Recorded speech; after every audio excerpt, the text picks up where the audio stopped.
नमस्कार, मी डॉक्टर मच्छिंद्र बांगर महाराष्ट्रातील आणि देशातील हवामान परिस्थिती संदर्भात ताजा अंदाज देणार आहे. बंगालच्या उपसागरात एक डिप्रेशन तयार होण्याची शक्यता आहे. सध्या तीव्र कमी दाबामध्ये याचं रूपांतर होण्याची शक्यता असून आणि आपण बघतो की महाराष्ट्रावर सध्या त्यामुळे अरबी समुद्रातून खेचले गेलेल्या बाष्पयुक्त वाऱ्यांमुळे कोकण किनारपट्टीसहित मध्य महाराष्ट्र, उत्तर महाराष्ट्र, मराठवाड्याच्या व विदर्भाच्या काही भागात खूप मोठं पावसाळी क्षेत्र तयार होत आहे. परंतु यामध्ये आपल्याला असं लक्षात आलं की हा मान्सून पॅटर्नचा पाऊस असल्यामुळे पर्जन्यछायेच्या प्रदेशातील बहुतांश भाग सुटलेले आहेत. म्हणजे आपण जसं जून जुलैमध्ये ज्या पद्धतीचा पाऊस महाराष्ट्रात पडतो त्याच पद्धतीने आत्ता सध्या वातावरण तयार झाल्यामुळे महाराष्ट्रामध्ये खास करून पर्जन्यछायेच्या प्रदेशामध्ये त्याचा परिणाम केवळ हलक्या बुरबुर पावसावर झाला आहे. सध्या मेघगर्जनेचा विजांच्या कडकडाटासह जोरदार पावसाळी वातावरण विदर्भाच्या आणि तेलंगणा, छत्तीसगडच्या काही भागामध्ये आहे. त्याचबरोबर राजस्थान, गुजरात, मध्य प्रदेशवर आहे. तसा मेघगर्जनेसह पावसाचं वातावरण हे महाराष्ट्रात केवळ विदर्भात आहे. इतरत्र पावसाचं वातावरण आहे, परंतु मान्सूनच्या संततधार पावसाचं वातावरण आहे. आपण GFS मॉडेलचा जर 19 तारखेचा अंदाज बघितला तर मराठवाडा, विदर्भ, पश्चिम महाराष्ट्र, कोकण असं मोठं पावसाळी क्षेत्र उद्या विकसित होण्याची शक्यता आहे. हे पावसाळी क्षेत्र मध्य महाराष्ट्र, पश्चिम महाराष्ट्र, विदर्भ, मराठवाडा आणि खास करून कोकणात अतिवृष्टी देऊ शकतं 20 तारखेला. 21 तारखेला देखील याचा उत्तर महाराष्ट्र, विदर्भ, मध्य महाराष्ट्र, पश्चिम महाराष्ट्र आणि कोकण असं मोठं क्षेत्र राहण्याची शक्यता आहे. 22-23 तारखेला मात्र पावसाचं वातावरण कमी होणार आहे. 25 तारखेला पुन्हा विदर्भ, उत्तर महाराष्ट्र, कोकण पावसाची शक्यता आहे. 26 तारखेला देखील विदर्भ, उत्तर महाराष्ट्र, कोकण पावसाचं प्रमाण वाढू शकतं. कोकणात जोरदार तर इतरत्र स्थानिक वातावरणाची शक्यता 27 तारखेला आहे. सध्या आपण जर बघितलं तर ECMW मॉडेलनुसार अरबी समुद्रामध्ये मोठं पावसाळी क्षेत्र तयार झालेलं आहे. कोकणात त्याचा परिणाम होतोय. मराठवाडा, विदर्भातही पावसाचं मोठं क्षेत्र आहे. मात्र आपण बघतो की नाशिक पूर्व भाग असेल, अहिल्यानगर पश्चिम भाग असेल किंवा पुणे आणि सातारा पूर्व भाग असेल, सांगली पूर्व भाग असेल, सोलापूर पश्चिम भाग असेल, या ठिकाणी मात्र पावसाचं प्रमाण खूप कमी आहे. त्याचबरोबर आपण नंदुरबार आणि धुळ्याचेही काही तालुके या ठिकाणी स्पष्टपणे उघडीप दाखवत आहेत. 20 तारखेला तसं कोकण आणि विदर्भ, मराठवाडा, पश्चिम महाराष्ट्र असा विरळ पाऊस राहणार आहे. म्हणजे तसा पावसाचा जोर 20 तारखेला कमी होणार आहे. 21 तारखेला विदर्भ, मराठवाड्याचा आणि उत्तर महाराष्ट्राच्या काही भागात हलकं पावसाळी क्षेत्र आहे. कोकणातही हलक्या ते मध्यम पावसाच्या सरी होतील. 22 तारखेपासून मात्र थोडं विदर्भाचा उत्तरेकडील भाग, उत्तर कोकण असं पावसाळी क्षेत्र राहील, परंतु प्रभाव हा अतिशय कमी झालेला असेल. 23लाही पावसाचं वातावरण फार कमी असेल. 24ला थोडं कोकणात पावसाची शक्यता आहे. 25लाही या मॉडेलने फारसं पावसाळी वातावरण दाखवलेलं नाही आहे. 26ला मात्र थोडं मराठवाडा, विदर्भात पुन्हा पावसाळी परिस्थिती निर्माण होऊ शकते असा अंदाज आहे. हे वातावरण मराठवाड्याच्या काही पूर्व भागामध्ये आणि विदर्भामध्ये, थोडं कोकणात देखील 27ला असण्याची शक्यता आहे. 28पासून पुढे मात्र पावसाचं प्रमाण खूप कमी होणार आहे.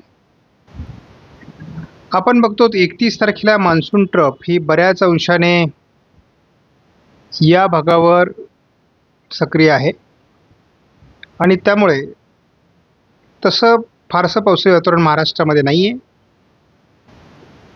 जोपर्यंत नवीन सिस्टम विकसित होत नाही तोपर्यंत पुन्हा महाराष्ट्रात वातावरण तयार होणार नाही. परंतु विदर्भामध्ये दरम्यानच्या काळात म्हणजे 31 तारखेला थोडा जोरदार पावसाचा संभव आहे. कारण मान्सून ट्रफ ही थोडी महाराष्ट्राच्या विदर्भाच्या या भागात असणार आहे आणि त्यामुळे या भागावर पावसाचं क्षेत्र असू शकतं.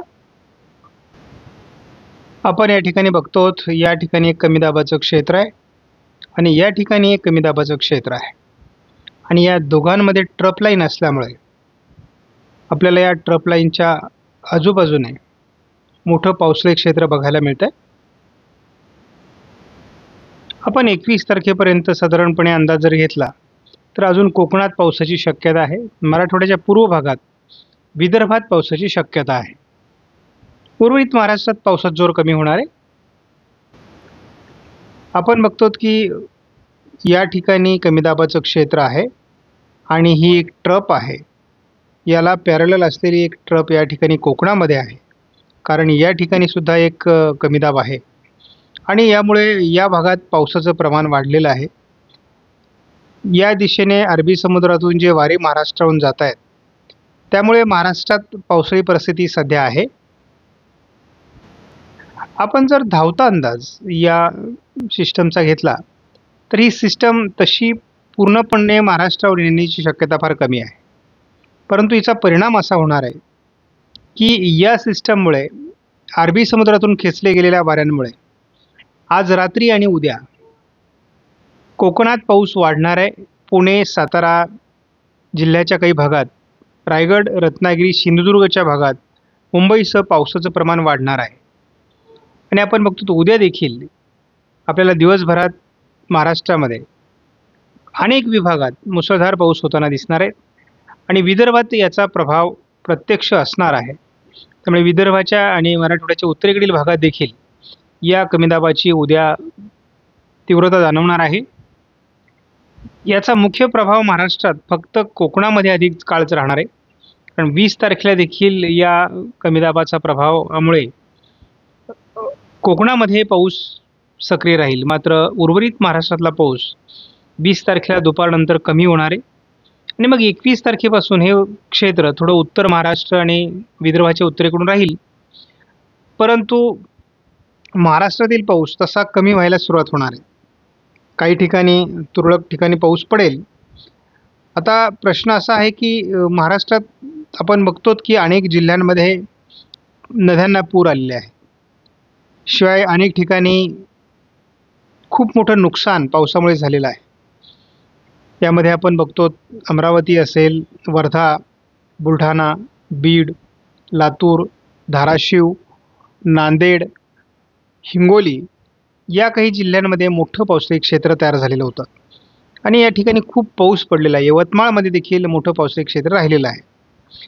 पावसाचं प्रमाण थोडं जालना जिल्ह्यातही पावसाचं प्रमाण अधिक राहिलेलं आहे.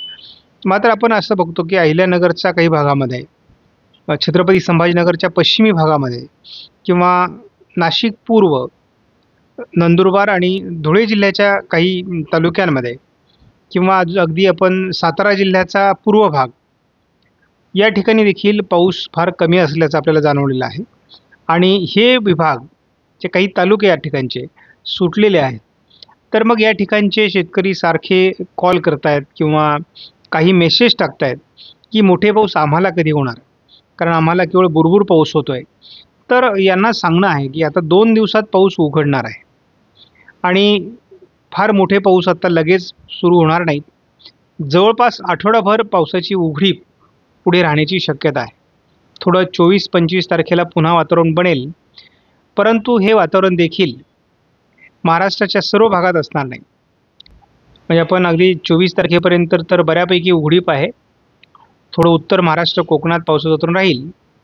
मग 25 तारखेला थोडं विदर्भाच्या, मराठवाड्याच्या काही भागात किंवा 26 तारखेला देखील आपण बघतो अहिल्यानगर, बीड, छत्रपती संभाजीनगर किंवा उत्तर महाराष्ट्र, विदर्भाच्या भागात असं थोडंफार पावसाळी वातावरण राहणार आहे. परंतु फार मोठं पावसाळी क्षेत्र आता महाराष्ट्रात राहणार नाही, कारण जोपर्यंत नव्याने कमी दाब बंगालच्या उपसागरात तयार होईल आणि तो महाराष्ट्राच्या दिशेने येईल तेव्हाच आता मोठे पाऊस होणार आहे. तोपर्यंत मात्र पाऊस बऱ्याच ठिकाणी विश्रांती देणार आहे. आपण 27लाही बघतो मराठवाड्याच्याच आणि विदर्भाच्याही भागात पाऊस आहे, परंतु इतरत्र पावसाचा जोर कोकणासहित कमी होणार आहे. त्यामुळं जी काही शक्यता पावसाची आहे ती एक आठवड्याभरानंतर, म्हणजे शेवटच्या आठवड्यामध्ये फारसं पावसाळी वातावरण ऑगस्टच्या नाही आहे, परंतु पहिल्या आठवड्यात सप्टेंबरच्या पुन्हा पावसाळी वातावरण तयार होईल. तेव्हा मात्र मग पुन्हा कशी शक्यता तयार होते आणि कोणत्या जिल्ह्यांवर त्याचा परिणाम होईल ते आपण अंदाजामध्ये घेऊ. आपणास व्हिडिओमधील माहिती महत्त्वपूर्ण वाटल्यास लाईक करा, शेअर करा, चॅनलला सबस्क्राईब करा. धन्यवाद. जय हिंद, जय महाराष्ट्र, जय